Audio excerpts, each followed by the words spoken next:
शंकर भगवान के सबोच कोयला बारात जाए के न्योता है झारा झारा ढेढ़िन सुआसिन बने के न्योता है। इसने न्योता ना भूत परेत मरी मसान टेटका बेंचा घिरिया तक ले पहुंचते। बेंगवा मन सलाह मढ़ात रहे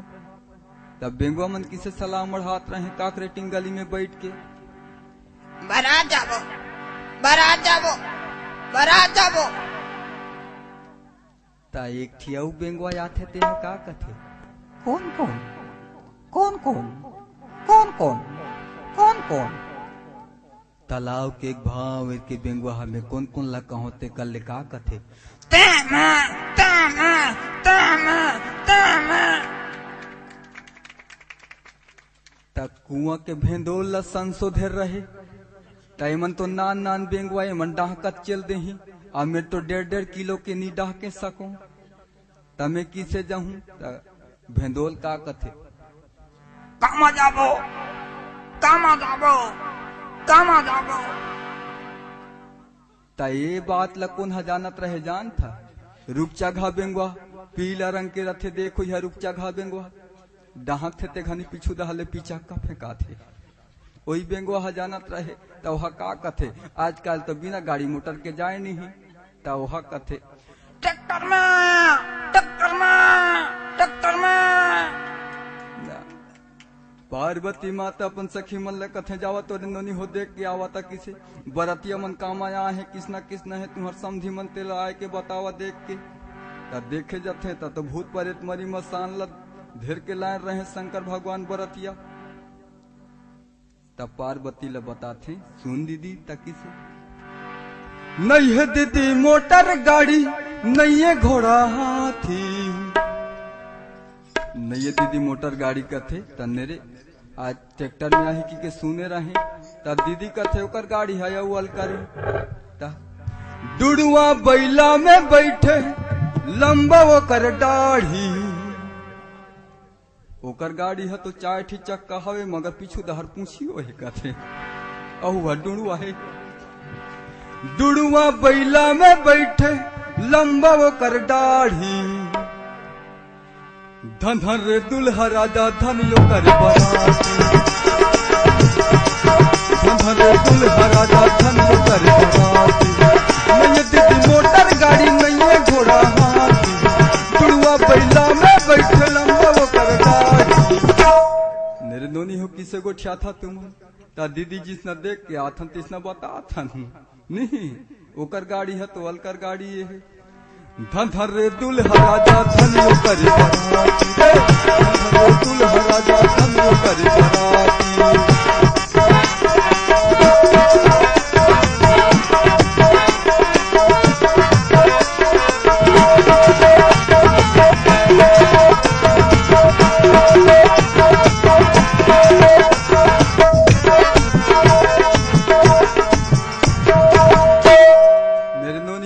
बताओ ना तुम नहीं देखे हुई है दीदी कथे देखे हन वही दुल्हा डौका कहत रही ता किसे किसना है वहा ता दीदी कथे राख ला चुपे रहावे खसर दिखत हवे दुड़ुआ बैला में बैठे बड़े बड़े दाढ़ी है ओका ता किसे राखे ला चुप रे हवे बैला चुप रे हवे बैहा भूखा दिखत आगू पाछू बहुत परे तुना चमकावत आगू पाछू बहुत परे तुना चमकावत राख ले चुप रे हवे बैहा भूखा राख ले चुप रे हवे बैहा भूखा आगू पाछू बहुत परे तुना चमकावत आगू पाछू बहुत परे तुना चमकावत भूसाला देख मोला डरेला वो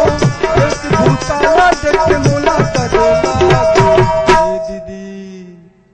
अभी ले बारात मड़वा तरिनिया है नहीं तो के देते हैं तहाँ बने लेबो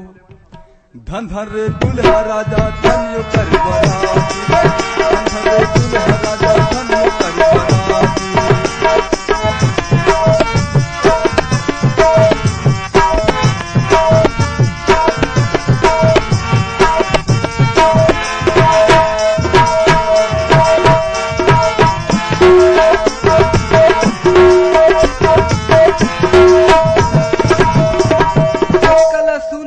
पार्वती माता ता नेरे नोनी हो किसे किसे गोठिया था ता सुन दीदी का थे ओकर गहना ला ओकर गहना जेवर हो बड़े अलकर है त किसे टटका घिरिया बिछी है आंखों पास झूलत है टटका घिरिया बिछी है आंखों पास झूलत है धम न गौहा डोमी हाथ तो मधुमत है धम न गौहा डोमी हाथ तो मधुमत है टटका घिरिया बिछी है आंखों पास झूलत है टटका घिरिया बिछी है आंखों पास झूलत है धम न गौहा डोमी हाथ तो मधुमत है धम न गौहा डोमी हाथ तो मधुमत है भेष भूषाला देख मोला डरेला भेष भूषाला देख मोला डरेला दीदी धनधरे दुल्हा राजा धनियो कर बराती धनधरे दुल्हा राजा धनियो कर बराती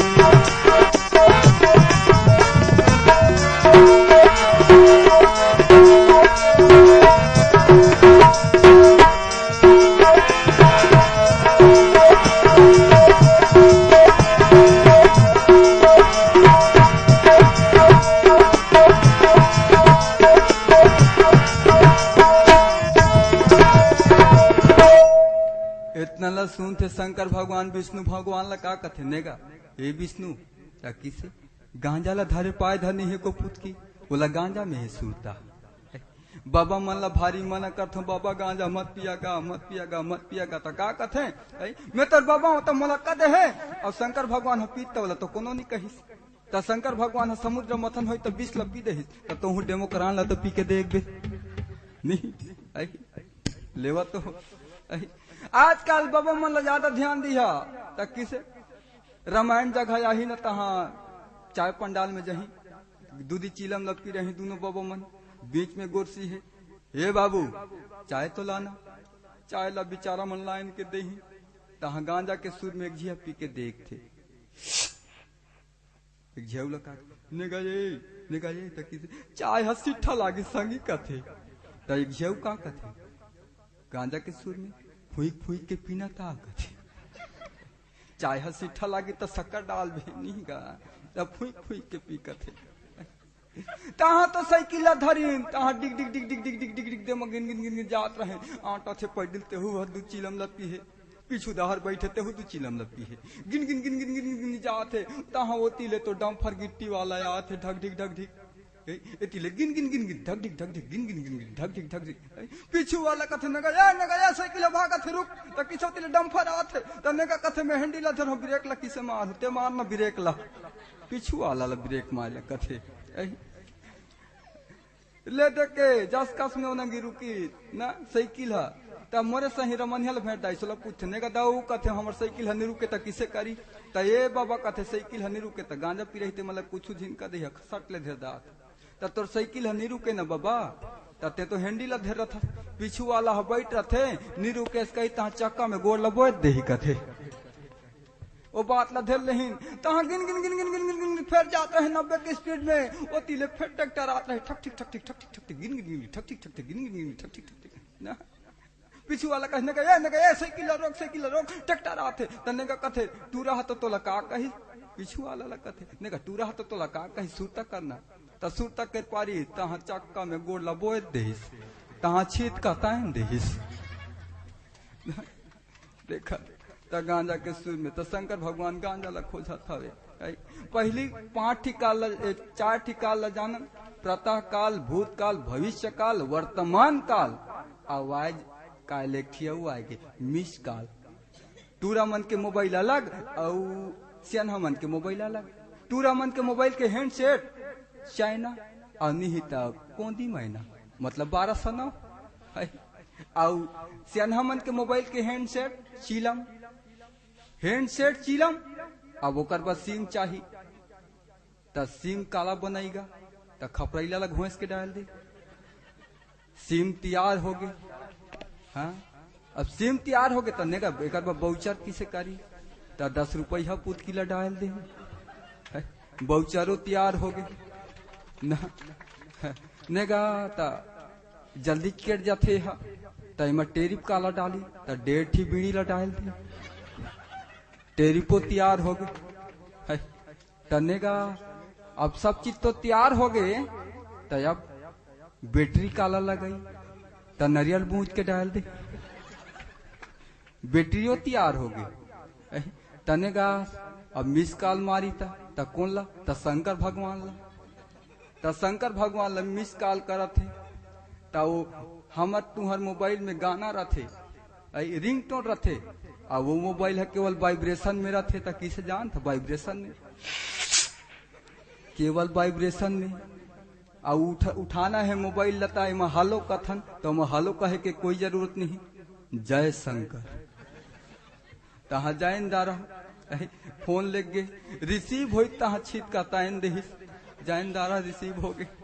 नहीं। किसने शंकर भगवान थी गांजा ला पूछत रहे, ता कैलाश पर्वत में बायर गौरा कर मददड़िया अकेला मिले के का कहत रहे जान था, डीड़ा में हमरी दैया रे राम भजन लागे।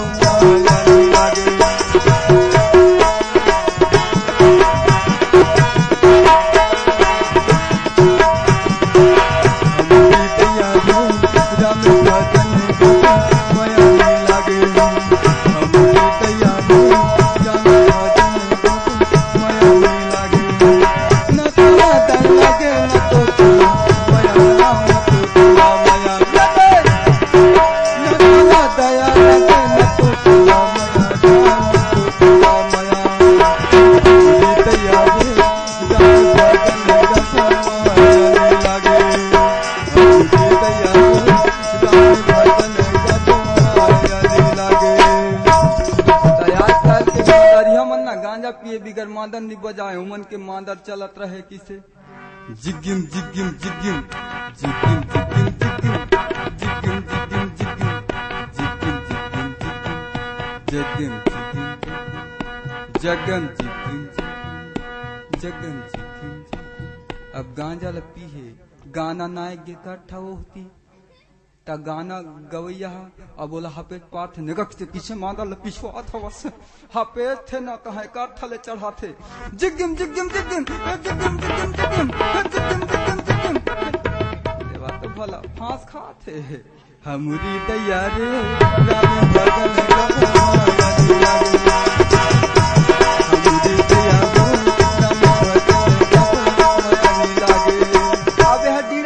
हो गए। तो इतनी मैना नी मुंह पटक पटक रोत रहे, नारद लगारी दे के नारद रहे दुनौता घोड़ा सा करेंगे या दुनौती के, तब मैना रानी मुंह पटक पटक रोत रहे, ताकि से दाई नारद के आज में का बिगाड़ डाल रहे, मोर बेटी ला भैया भूथा बदेवे दे इसके दई दादा मला ज्यादा चिंता रहे, ताकि से दमांध गंधा झिन रहे, दमांध लपरहा झिन रहे, दमांध कोढ़िया झिन रहे, नहीं ज्यादा चिंता रथे। अब इतनी नारद लगारी दे दे के रोवत रहे, नारद लगाई दे दे के रोवत रहे, और दई मला किसे चिंता रही, तब बिहा होत रही न तो रोवत रही, किसे रोथे जान था, एक आंखी ला तो पली काबर की वाला बंदावानो ला देखना है, नहीं कहा का किसे बेटी ताला कौना बन दे रे बेटी मोर ने कहा वो गुड्डी के दादा उगिया का बंधावा थे, तो वो तो इसे भाव रथे नहीं। और जेकर एक कोठी दांत नहीं रही ते बाबा दाई है किसे रोवत रही, तुहर हमर दांत है तो हरक पाए जाथन, आई अब 70-80 साल के बाबा दाई हो कर तो दांते नहीं है, तो किसे हरक कर ही हो, तो वह किसे रोते बेटी तोला कौना माना था रे बेटी मोर, इकट्ठा वोट फेंक दिया थे, काबर की दांत नहीं है होकर इसे तीसे। अब पहली शादी होए तब बेटी ला भेजन ना, आई तब बेटी हर रोए, बेटी हर रोए, अब आजकल बेटी नहीं रोए तब काबर नहीं रोए, आजकल के मन कामर होते जान था, भौजी के हुद्दा में आघुती गोड़ ला बढ़ायस कहता ही तहा भौजी है हे गुड्डी हे नोनी आघुती देगा था पिछवे का, आजकल के मन हुद्दा में रोते। अब बेटी मैना रानी सुंदर ढंग से अब नारद लगाड़ी दिया थे तो सखी मन ला पूछा था कि सुन दीदी कथे हमर समझी मन के बाद कत को झीले चिका है कत को झी कुबरा है ककरो के राखी न ये नाक भरा खोखरा है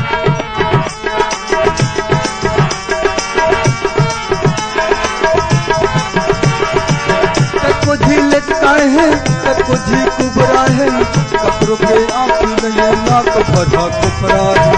वेशभूषा लद के मोला डरे लाज वो वेशभूषा लद के मोला डरे लाज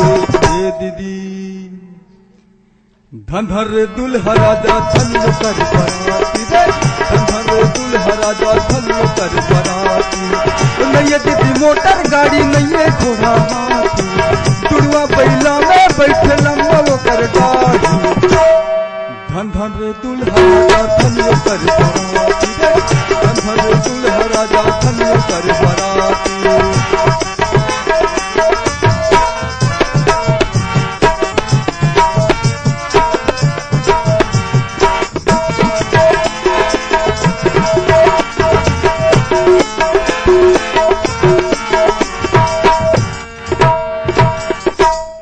अब एनंगी आएगी दीदी का थे अभी ले तो शादी नहीं हुए है ओकर घर दुआर नहीं राग ल चुपे रथे भैया भूसा सही दिखत रथे ते मायन तो जा नहीं तो कहता हम बने लेबो सुन समझी मन के बात कत को नये हाथ दीदी ककरो नये गोड़ हो ककरो नये हाथ दीदी ककरो नये गोड़ हो ये दुनिया में तोला औ मिल जाही ये दीदी पाए पर वे दुल्हाला छोड़ दो ये दीदी पाए पर वे दुल्हाला छोड़ दो ककरो नहीं हाथ दीदी ककरो नहीं गोड़ दो ककरो नहीं हाथ दीदी ककरो नहीं गोड़ दो ये दीदी पाए पर वे दुल्हाला छोड़ दो ये दीदी पाए पर वे दुल्हाला छोड़ दो पार्वती माता मन मन मुस्कुरा के कहे नोनी तुम नहीं जाना किसे पति परमेश्वर होते पति देवता होते कथा कही सीता माता भगवान श्री रामचंद्र जी ला देवता माने का कहे हे प्रभु हे प्राणनाथ हे भगवान इतके कही हे पति देव ताय कथा कहते कि कभी पति ला तुकारना नहीं चाहिए पति परमेश्वर होते तब मैं ये पूछा था लेवा तो कौन कौन पति ला देवता मान था हाथ ऊपर करा ए बाबा नहीं तो आजकल के उन काबर कहे जान था आजकल के उन बुलाना रही ना पतिला तो का कथे न का दादा जाना माना मोर बड़का भैया कहूकले हमरे घर के बात ले लेवा एक दिन संजय है गई ता संजय है कथे भौजी भौजी ढोलपुरहीन भौजी ता किस ता हीरा मड़ी है कहाँ है तो हमारे घर के है का कथे का करही रमान गा क्या है वो कौन हमें सूता थे ए बाबा जाना माना मोर बड़का भैया सूता थे जिन पूछा मोर गोड़ के हतगवा में चढ़ जात रहे कहा धूंगे पिया कहो रह रे जीव थाम में कहे ता दीदी हो जे दिन भावेर किंदायर के मांग में सिंदूर भेज देता ता वही थे कही तेला बिंदी लगे देता ता हथे नहीं हो जाती ता रामायण गाय के आ है और कोना में सूता थे हो जाती थे में अम की मात्रा मतलब मांग के सिंदूला अम की मात्रा डाल दो ता थे हो जाते नहीं ता दीदी मन बन जावा सुआ और भैया मन बन जावा घुआ ता दीदी मन बन जावा सुआ किसे मिठू कथन तब मालिक के बात लमान मिठू का थे तो तीसने मन के बात लमाना अब भैया मन बन जावा घुआ मतलब घुआ हकेत को चिखला में घुसा है निकल ही तक चिखला नहीं लोटे मोर कहे का मतलब तुम कुछ भी करम करम अगर चिखला मत लौटावा देह में ये कहा थू ता तीन चीज ला मत छुआ इसे ला और गांजा और जुआ तीन चीज ला मत छुआ तहा जो हुआ सो हुआ नहीं तब पार्वती माता कथे कहा जानता ये तीनों लोक में बहनी नहीं कर समान दे ये तीनों लोक में बहनी नहीं कर समान दे बाबर यही मोर जोड़ी जावर यही मोर भगवान है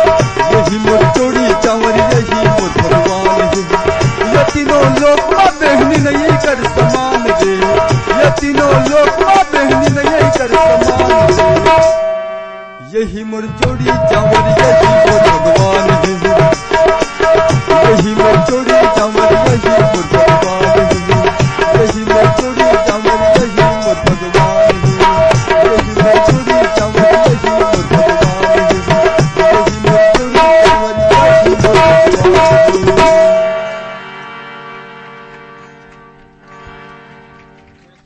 धन्यवाद।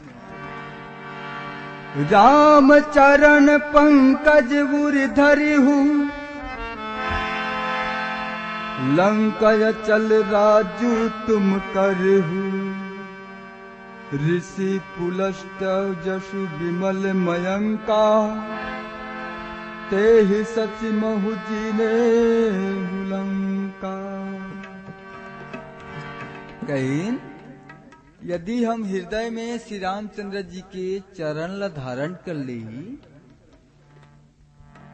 तो हमर जीवन की मुक्ति निश्चित अटल है। तो लंक अचल राजू तुम करहु। यदि रावण भगवान श्री रामचंद्र जी के चरण ला हृदय में धारण करतीन समझाते तो लंका के विनाश नहीं होती। ऋषि पुलस्त जशु विमल मयंका। पुलस्त ऋषि चंद्रमा के समान, कहीं ते ही शशि कहु दिन ही कलंका। कलंका यदि हम ये कर लिया था